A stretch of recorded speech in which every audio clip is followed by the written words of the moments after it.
알아야 할 청탁금지법. 들어가며 코로나19 확산 방지와 생활 속 거리두기 실천과 동시에 비대면 교육 및 홍보 방법의 일환으로 제작하게 되었습니다. 동영상 제작에 관한 모든 사항은 강남서초교육지원청 감사팀에 있음을 알려드립니다. 목차 1. 청탁금지법의 개념 및 적용 대상 2. 부정청탁의 개념 및 예외 규정 3. 금품수수의 개념 및 예외 규정 4. 처벌사항 5. 퀴즈로 풀어보는 청탁금지법 1. 청탁금지법의 개념 및 적용 대상 청탁금지법의 개념 및 적용 대상에 대해 알아보겠습니다. 먼저 개념을 보시면 법 제1조에 공직자 등에 대한 부정청탁 및 공직자 등의 금품 등 수수를 금지함으로써 공직자 등의 공정한 직무수행을 보장하고 공공기관에 대한 국민의 신뢰를 확보하는 것을 목적으로 제정된 법입니다. 적용 대상으로는 대상기관과 대상자로 나눠지는데요. 대상기관으로는 헌법기관, 중앙행정기관, 지방자치단체, 시도교육청, 공직유관단체, 각급 학교, 학교법인, 언론사 등이 있고요. 대상자로는 공직자 등과 그의 배우자, 공공기관의 의사결정에 참여하는 민간인 또는 기업, 일반 국민까지 포함하고 있습니다. 그렇다면 서울특별시 강남서초교육지원청의 경우 소속기관과 대상자는 어떻게 될까요? 교육지원청 공무원, 계약직 공무원을 포함합니다. 와 그의 배우자, 공사립 유초중학교 및 특수학교의 장과 교직원 및 그의 배우자, 학교법인의 임직원과 그의 배우자, 행정기관에 설치된 각종 위원회의 위원 중 공직자가 아닌 위원, 공직자 등에게 배우자 포함입니다. 수수금지 금품 등을 제공하거나 그 제공의 약속 또는 의사표시를 한 민간인까지 포함입니다. 2. 부정청탁의 개념 및 예외 규정 부정청탁의 개념 및 예외 규정에 대해서 보겠습니다. 먼저 부정청탁이란 직무 관련자가 본인 또는 타인의 이익을 위해 직접 또는 제3자, 공무원을 포함합니다.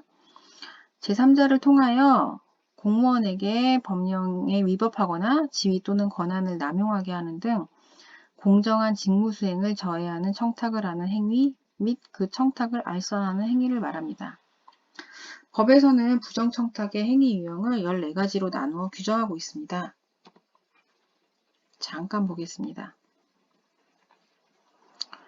불법 인허가 면허 등 처리하는 것들, 그 다음에 채용, 승진 등 인사에 개입하는 것들. 학교에서는 입학, 성적, 수행평가 등 학교 업무의 처리 조작하는 것도 부정청탁의 행위 유형에 포함되어 있습니다. 보셨으면 이제 다음에 예외 규정을 보겠습니다.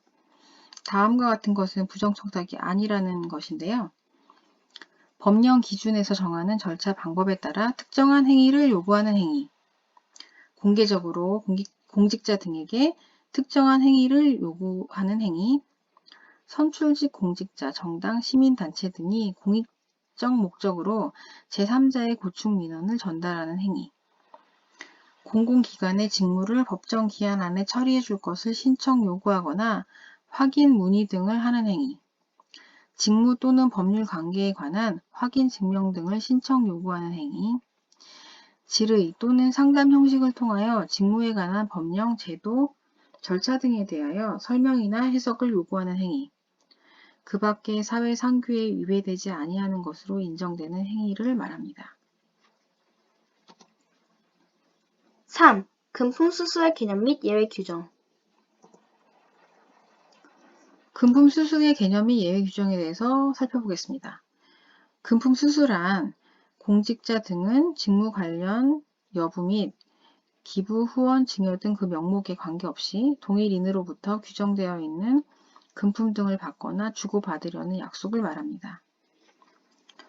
다음과 같은 것은 금품 수수인데요.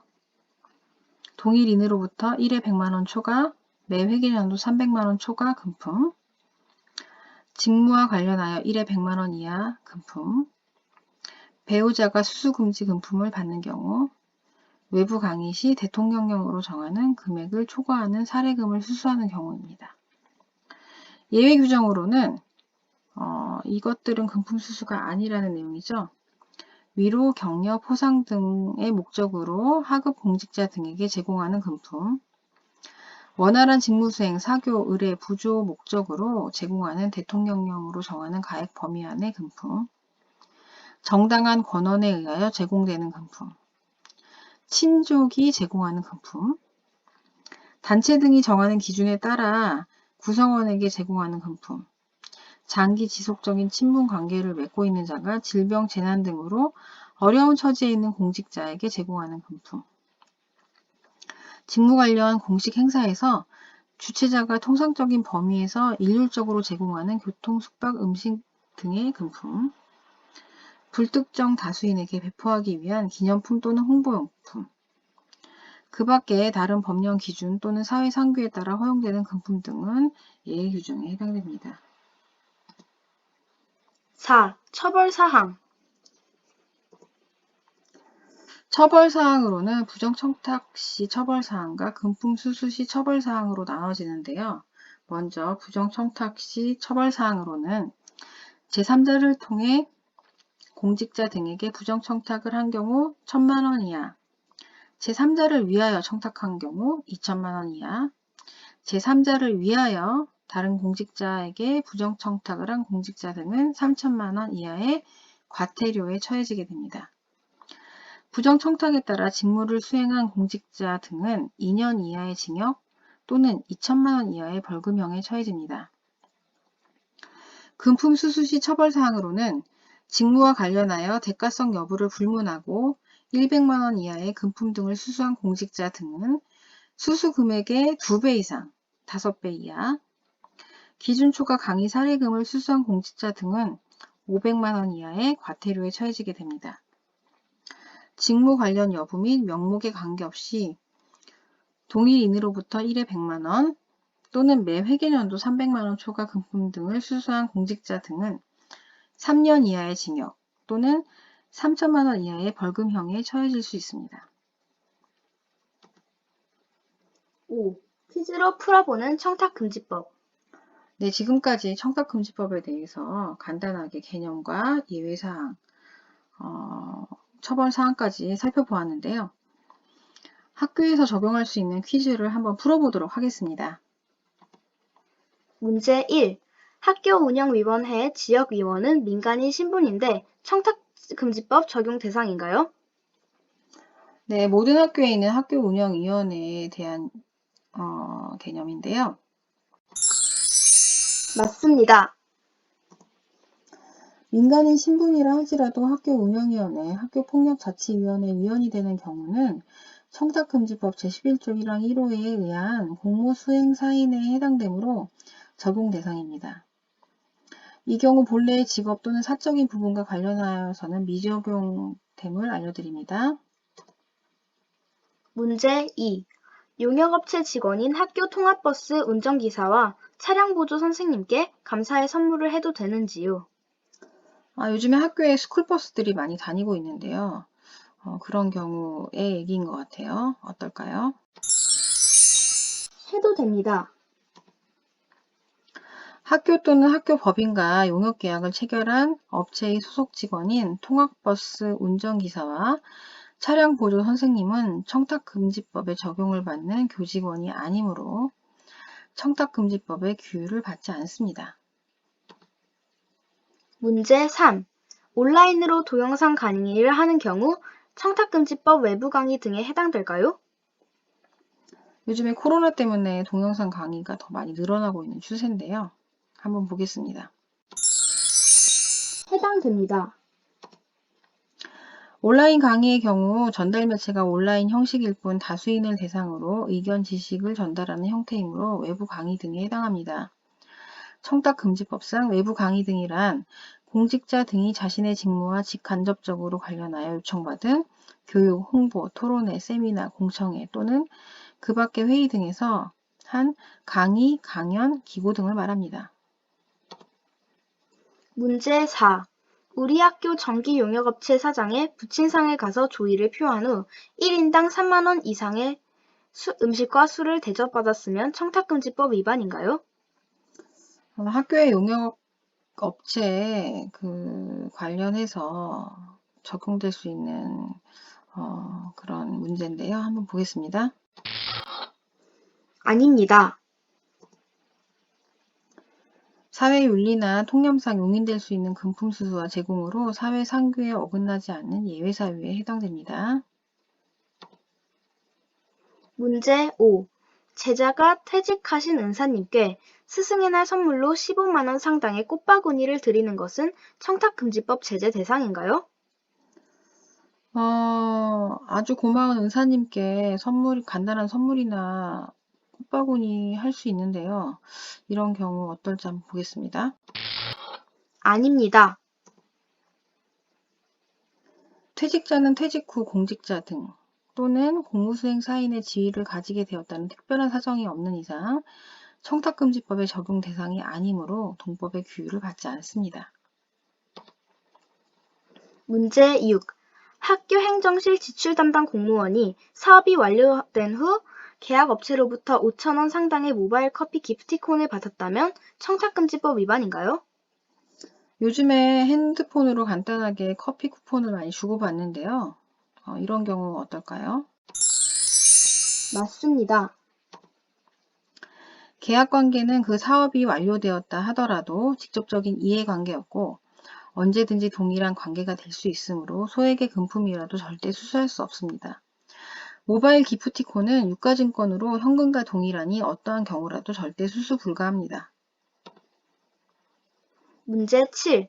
음식물과 선물을 함께 수수한 경우 직무 관련 공직자에게 4만 5천 원의 식사를 접대하고 5천 원 상당의 선물을 하는 경우 5만 원을 초과하지 않았으므로 청탁금지법 위반이 아니지요? 음식물과 선물을 함께 수수한 경우에 대해서 물어보고 있는데요. 아니죠. 위반입니다.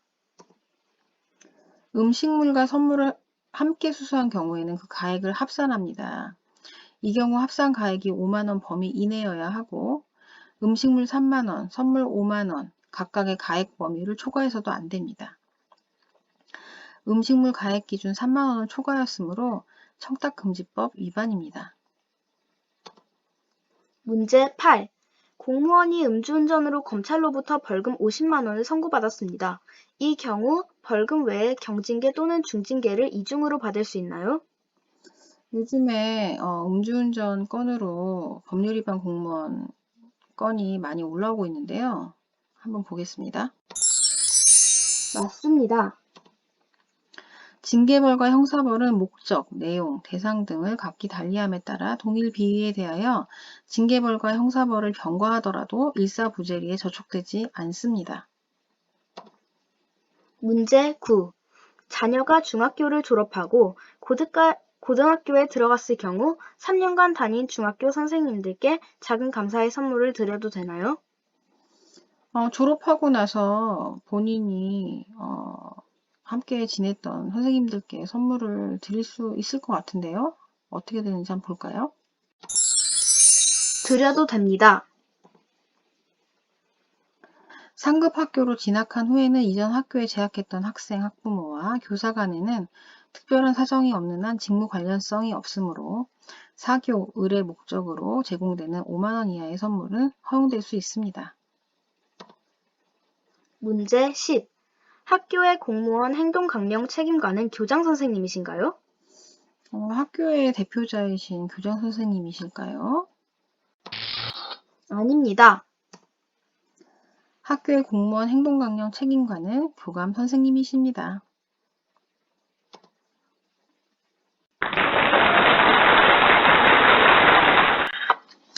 지금까지 청탁금지법의 개념, 예외규정, 처벌사항과 학교에서 적용될 수 있는 퀴즈까지 풀어보았습니다. 부족하지만 학교 현장에서 조금이나마 도움이 되었으면 합니다. 이 동영상을 봐주신 여러분께 감사의 말씀을 드리고 마무리를 짓겠습니다.